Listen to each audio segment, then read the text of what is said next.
Daily. Taste the Daily.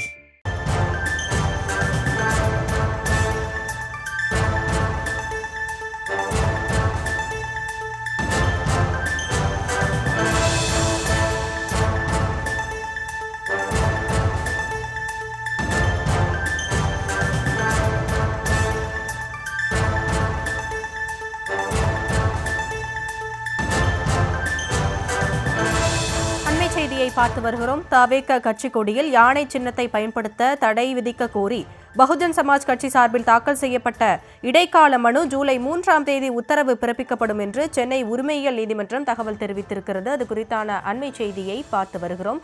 தவேக கட்சி கொடி வழக்கில் ஜூலை 3ஆம் தேதி உத்தரவு பிறப்பிக்கப்படும் என்று தெரிவிக்கப்பட்டிருக்கிறது. விவரங்களோடு இணைகிறார் எமது செய்தியாளர் மதியழகன். மதி, இது குறித்தான விவரங்களை வழங்கலாம்.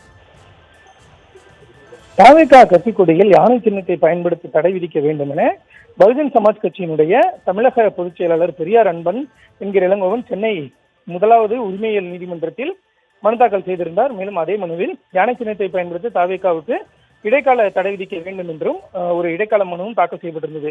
இந்த வழக்கு இன்று நீதிபதி பி சந்திரசேகரன் முன்பு விசாரணைக்கு வந்த பொழுது தவேக சார்பில் மூத்த வழக்கறிஞர் விஜய் நாராயண் ஆஜராகி வாதிட்டார். அப்போது பகுஜன் சமாஜ் கட்சியினுடைய இந்த கொடிக்கும் தவேகாவினுடைய கொடிக்கும் பகுஜன் சமாஜினுடைய கட்சிக்கும் எந்தவித தொடர்பு இல்லை என்றும் பகுஜன் சமாஜ் கட்சியினுடைய இந்த மனு விசாரணைக்கு உகந்ததல்ல என்று கூறினார். மேலும் இந்த விவகாரத்தில் தங்களுக்கு சாதகமாக ஏற்கனவே தேர்தல் ஆணையம் உத்தரவு பிறப்பித்துள்ளதாகவும் மேலும் இந்த மனு விளம்பர நோக்கத்திற்காக தாக்கல் செய்யப்பட்டுள்ளதாக தெரிவித்தார். இதனையடுத்து பகுஜன் சமாஜ் கட்சியினுடைய இடைக்கால மனு மீது ஜூலை 3ஆம் தேதி உத்தரவு பிறப்பிக்கப்படும் என நீதிபதி தெரிவித்தார்.